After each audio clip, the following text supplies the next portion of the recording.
a ministerial retreat for all members of cabinet, ministers, special advisors, commencing on Wednesday through to Friday this week. Wednesday, Thursday, Friday at the banquet hall. All ministers, special advisors, special assistants will gather for that briefing for 3 days. It's important that we mention that so that Nigerians get to know. Let me invite from my immediate right the Honorable Minister of Works to brief us on the proceedings of Council as they relate to affairs of his ministry. Thank you, Honorable Minister. The Honorable Ministers here present and the press. The Ministry of Work presented a paper for approval on the coastal route running from Lagos to Port Harcourt to Cross River.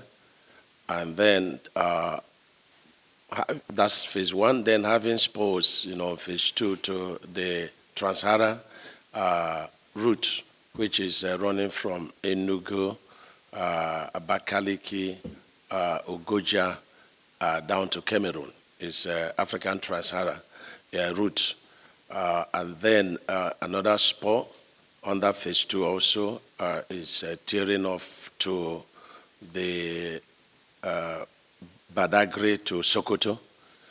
And so it was approved to be financed on a model of EPC plus F. That's engineering, PS procurement, and CS construction, then plus F financing. And so Council deliberated and approved and then directed the Minister of Finance to expedite action on his own part. Thank you. My voice to what the Honorable Minister for Solid Mineral just said. We have not totally banned the use of asphalt. That's what you make out from bitumen, that's asphalt. We have not totally done that, and I don't believe that we are going to do that. But let me give you an example of, the vision we saw, and we started talking about concrete road. There are 2 reasons. One is there are terrains, like you said, that you cannot dare to use asphalt.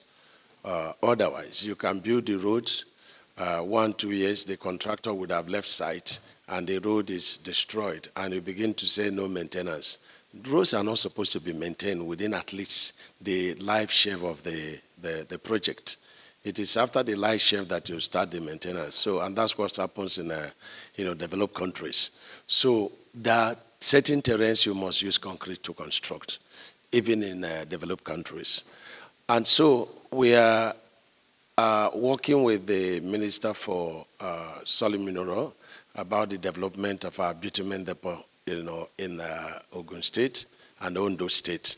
And of course, the byproduct of the refining process of Dangote is also going to give us bitumen, same with the refineries that Mr. President is working very hard to, revive. And so, don't also forget that we can put chandelier on top of our highways. And that's after building the road on concrete, you can use 2 inches, asphalt to decorate it. And then make life much, much more sweet for us. And you say we didn't attach the second question, the coastal route. I don't want to waste so much time because there are a lot of processes this will pass through and the press will be briefed, but it's not yet time to attach cost to it. It is first to agree that it should be done, and secondly that, this is the model of financing that should be adopted. So now that we have gotten these 2 approvals, then we now go in, we start work. And it starts by, investigation, surveying, design, talking to the states and communities that may be affected. And each time we'll be briefing Federal Executive Council for the approval. And also they will direct us to brief the press. So you will know, not a problem. But this route is going to be likened to what we are doing, Boro Boni now.